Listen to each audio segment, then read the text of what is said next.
Online relationships, the parallel between Valentine's Day and branding. A viewer and a brand have a relationship. Yes, there are conversion factors and impression counts. But that's boring and stuffy. What about that alluring first glance, that swoon of emotional destiny, and the pain of breaking up? It's not just for lovers. Brands and viewers have always been said to have a relationship, and it's not just figurative. The crochet brand, let's call her Brandy, is the shy, insecure girl at school. She really wants to get the attention of viewers. Let's call him Vi, the popular kid. Vi has his pick of the rest of the class. He can choose any one of them. And even dump them and choose another. Everyone hates his fickle tastes, but they all desperately want to be with him. So Brandy watches as potentially more attractive or at least more charismatic rivals fight for Vi's attention. She's done her homework, knows all his favorite things, his favorite haunts, and his best friends. It's a sign of her dedication, if a slight bit stalkerish, but no less so than the others. The courtship Brandy tries on different clothes, different poses, and different maneuvers on Vi. Some colors work better than others. Some icebreaker lines get her farther along than others. It's just a matter of finding that right combination to get him to spend more than 5 seconds with her. Finally, it happens. He notices her. It's a fleeting and brief first impression, but the seed has been planted. Vi is thinking about her. And maybe not right then, or even later that day, but ultimately later that week he goes to talk to her. She did it. She converted him over to her cause and got what she wanted, a shot at a date. The date. Vi's unsure of this girl. He's been with others, and some instances have been better than others. He's feeling her personality out, testing the waters of his compatibility with her. Do they have aligning interests? Does she bring something out in him? If nothing else, is there something he could get out of this fling? Initially, Brandy is just happy Vi is here on this date. It goes well enough, she thinks. They exchange numbers, and she asks if she'll be seeing him again. He swears on it. The relationship. There come more dates. He friends her on Facebook, and starts commenting on her status updates. Brandy replies back. It's a pleasant exchange. He changes his social networking status to in a relationship. They're going steady.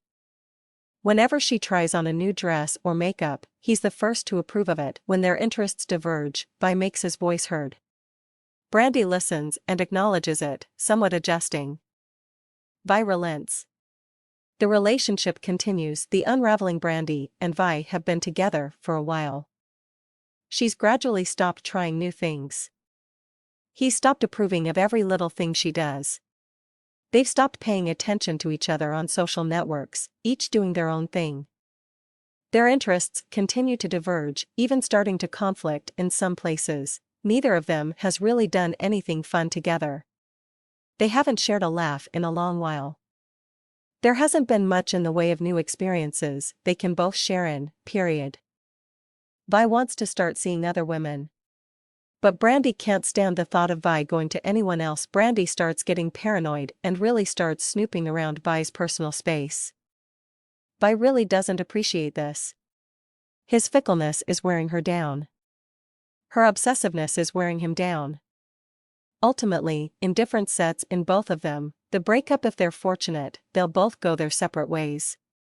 Otherwise, one will dump the other, and they will feel very burned by the experience. The end of their relationship could be a dramatic falling out, perhaps plastered all over Facebook. Vi tells all his friends to avoid Brandy. Brandy vows to avoid anybody remotely like or resembling Vi. The happy altar ending. But what if this hadn't happened? What if Brandy respected Vi's personal space and trusted him? What if Vi was more explicitly loyal to Vi, at least in support if nothing else? What if they continued doing new experiences together, Brandy trying new things and Vi participating more in them? What if they hadn't taken each other for granted? What if instead of talking at each other, they listened to their respective concerns and worked to better aid one another? They would have had a healthy, long-lasting relationship. One with true care and loyalty to one another.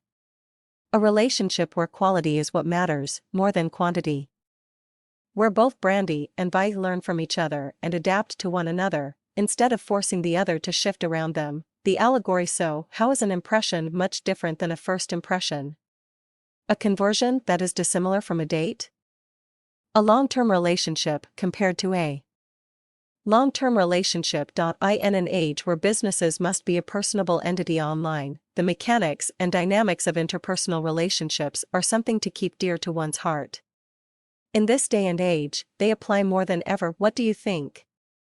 Does a brand and its viewers have a relationship like this, or is it something completely different? Should brands even try to hold customer relations in this manner? Is it cost-effective, or even effective at all? Give us your deepest thoughts in the comments. And happy Valentine's Day to you, Internet. We love you.